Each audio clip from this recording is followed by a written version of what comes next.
Hallo Leute, herzlich willkommen und Bonjour aus Südfrankreich. Wir sind hier in der Nähe von Nizza, um 8 richtig gute Trailbikes auf Herz und Nieren zu testen und zu überprüfen, welches Trailbike ist der beste Allrounder, welches Trailbike ist die Nummer 1.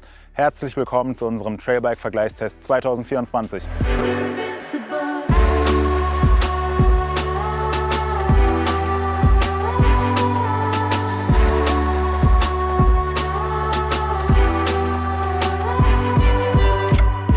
Genau genommen sind wir in Mandelieu. Das ist ein kleiner Ort in der Nähe von Nizza, ungefähr eine halbe Stunde entfernt.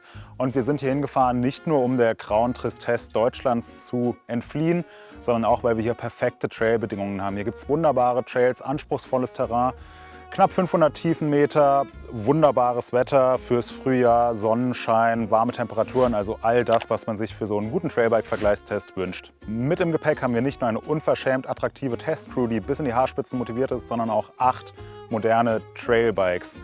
Und diese 8 Modelle, die zeige ich euch jetzt kurz.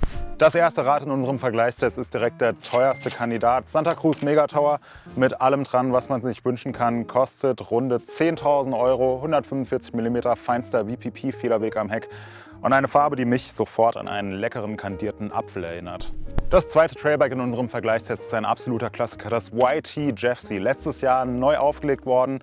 Ebenfalls 145 mm Federweg und wie man es von YT kennt, ein richtig starkes Preis-Leistungs-Verhältnis. Das Propane Eugene hat zwar schon 2-3 Jährchen auf seinem schönen Carbon-Buckel, aber ist auch ein absoluter Klassiker und wird von unseren Usern regelmäßig beim User Award zu einem der besten Trailbikes des Jahres gewählt. Deswegen für uns war die Sache klar, wir wollen das Propane Eugene auch in diesem Vergleichstest dabei haben. Mit dem Glen will Lars beweisen, dass gute Trailbikes nicht unbedingt aus Carbon sein müssen, ist nämlich das einzige Aluminiumrad in unserem Vergleichstest und erstaunlicherweise auch das leichteste Modell. Ebenfalls ziemlich leicht und definitiv nicht zu übersehen ist das Orbea Occam LT. Ist letztes Jahr neu rausgekommen, hat ein paar echt interessante Features und mit 160-150 mm Federweg ist es das abfahrtslastige Bike in unserem Test, zumindest was die Eckdaten auf dem Papier angeht. Das genaue Gegenteil, zumindest federwegstechnisch, ist das Norco Optik. Gerade einmal knackige 125 mm sind es am Heck und dazu kommt ein High-Pivot-Hinterbau zum Einsatz. Definitiv eine sehr spannende Sache. Definitiv ein Klassiker im Trailbike-Segment und natürlich auch in unserem Vergleichstest vertreten ist das Canyon Spectral. Jetzt die ganz neue Version mit integriertem KISS-System im Oberrohr. Und der letzte Kandidat in unserem Trailbike-Vergleichstest ist das Cannondale Habit in der LT-Ausführung. 150 mm vorne, 140 mm Federweg.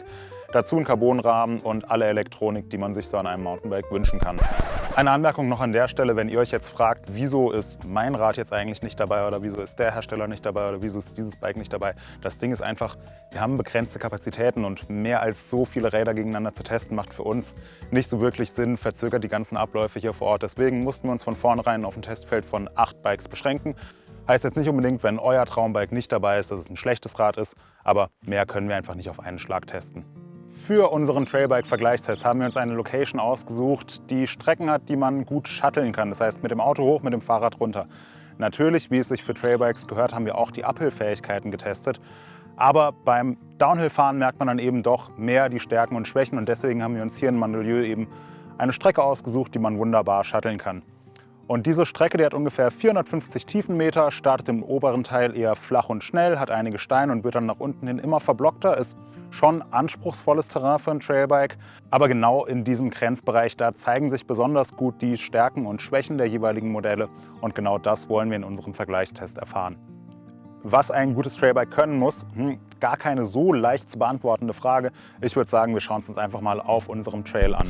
Oft geht es aus eigener Kraft bergauf, deswegen sind die Uphill-Fähigkeiten ein wichtiger Faktor. Sprünge und Drops gehören natürlich auch zu einer guten Abfahrt und das haben wir getestet. Geometrien und Fahrwerk müssen auch ruppige Sektionen wie diese hier gut meistern können. Solche großen Sprünge wie dieser hier macht natürlich nicht jeder auf seinem Trailbike, aber in diesem Grenzbereich zeigen sich die Unterschiede besonders gut. Wie man das von unseren Vergleichstests kennt, haben wir uns hier für einen Back-to-Back-Testansatz entschieden. Das heißt, wir fahren keine epischen Tagestouren im französischen Hinterland, sondern fahren immer und immer wieder dieselbe Strecke. Und zwar jeden Tag, fast 2 Wochen lang. Das klingt ein bisschen langweilig, ist für unseren Test aber wirklich wichtig, weil nur indem wir die Strecke praktisch auswendig kennen, können wir uns perfekt auf die einzelnen Modelle konzentrieren und so auch die Unterschiede, Stärken und Schwächen erfahren. Dabei gehen wir ungefähr folgendermaßen vor. Ein Tester schnappt sich ein Bike, stellt es auf sich ein, macht damit eine Abfahrt, wird hochgeschattelt, macht noch eine Abfahrt, macht ein paar Veränderungen, macht noch eine Abfahrt, bis man sagt, jo, mein Testeindruck passt. Das Setup und die Veränderungen und die Anpassungen und so weiter werden natürlich fortlaufend dokumentiert, sodass man nicht immer bei Null startet, sondern immer wieder einen Anhaltspunkt hat, wenn man wieder auf das Rad steigt. Und so ergibt sich nach und nach im Verlauf unseres zweiwöchigen Testcamps ein Eindruck von diesem Bike. Das macht man allerdings nicht alleine, sondern wir sind hier mit einer großen Testcrew am Start. Und die will ich euch jetzt kurz vorstellen. Ein echtes MTB-News-Unikat, unser Arne Koop, hat eine Kurventechnik wie ein junger Gott, sitzt seit vielen, vielen Jahren auf dem Trail- und Enduro-Bike. Ebenfalls mit dabei Gregor Sinn, unser Downhiller, Wahlösterreicher, fährt wahnsinnig schnell bergab und kann perfekt Feedback geben. Dann natürlich kaum zu übersehen, nicht nur wegen seiner Größe, sondern auch wegen seiner enormen Schönheit, Michael Mitsch Biernot, ein Fahrtechnikgott, vor allem in der Luft, der absolute Style-Obermaster. Ganz neu in unserem Testteam, David Sander, hat eher einen Cross-Country-Hintergrund, ist sozusagen unser Küken im Testteam, fährt aber auch sehr, sehr viele Trails. Und da ist es einfach cool, nochmal eine etwas andere Perspektive reinzubekommen. Außerdem meine Wenigkeit als Tester auf den Bikes und als Fotograf hinter der Kamera. Und Patrick, den ihr jetzt gerade nicht seht, weil der steht hinter der Kamera und liefert euch diese super geilen Videos. Und dazu haben wir mit Thomas und Hannes Parz noch eine richtig gute Support-Crew, weil es ist eine echt aufwendige Sache, hier dieses Testcamp durchzuführen und da sind wir wirklich für jede Hilfe dankbar.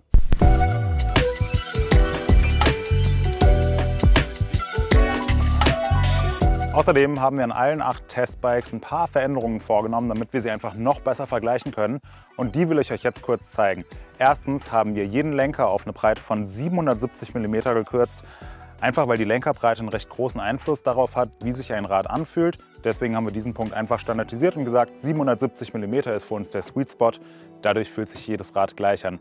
Ein weiterer wichtiger Punkt sind die Kontaktpunkte. Hier haben wir auf Produkte von Ergon zurückgegriffen, bei den Griffen die Ergon GA2 und beim Sattel der Ergon SM Enduro Pro, weil die Kontaktpunkte, egal ob mit den Händen oder am Hintern, einfach sehr, sehr wichtig sind. Und da haben wir einfach auf ergonomisch abgestimmte Produkte von Ergon zurückgegriffen. Ein weiterer super wichtiger Punkt, den wir an allen Testbikes vereinheitlicht haben, sind die Reifen. Die Reifen haben einfach eine große Auswirkung darauf, wie sich das Rad auf dem jeweiligen Untergrund fährt. Und hier haben wir uns dafür entschieden, Reifen von Goodyear zu montieren. Der Goodyear Newton MTF an der Front und der Goodyear Newton MTR am Hinterrad, jeweils in der Enduro-Karkasse. Einfach damit wir da einheitliche Reifen haben und sich die Testräder alle, was die Reifen angeht, gleich fahren. Wir haben uns bewusst für die Enduro-Karkasse und nicht für die Trail-Karkasse entschieden, weil wir schon mal hier in Südfrankreich waren. Und die Trails hier sind einfach sehr steinig, sehr anspruchsvoll. Und wir wollten die Zeit ganz gerne mit Fahrradfahren verbringen und nicht unbedingt mit Reifen aufpumpen. Deswegen hier die schwerere, aber auch stabilere Enduro-Karkasse. Außerdem haben wir jedes der 8 Testbikes mit einem Schutzblech von Unleashed ausgestattet, weil Gerüchten zufolge soll es sogar in Südfrankreich hin und wieder mal regnen. Und da ist so ein Schutzblech echt praktisch. Der Hintergrund dieser Standardisierung, der ist eigentlich relativ offensichtlich bei einem Vergleichstest. Und zwar wollen wir uns vor allem darauf konzentrieren, wie gut sich der Rahmen in Kombination mit dem Fahrwerk schlägt. Ob da jetzt eine SRAM-Code-Bremse oder eine Shimano XTR-Bremse montiert ist, sind beides Produkte, die hervorragend funktionieren. Wir sind aber hier nach Frankreich gefahren, um eben die Unterschiede zwischen den Rahmen und zwischen den Fahrwerken zu erfahren. Und deswegen haben wir gesagt, wir standardisieren einige Komponenten, damit die einfach keinen Einfluss darauf haben, wie sich das Testergebnis auswirkt. Und damit haben wir sehr, sehr gute Erfahrungen gemacht. Und falls ihr euch die ganze Zeit schon fragt, wieso sieht dieser Typ eigentlich so unverschämt gut aus? Ich sag's euch, es liegt natürlich an den Helmen, an den Klamotten und an den Protektoren von IXS, die uns für diesen Test zur Verfügung gestellt worden sind.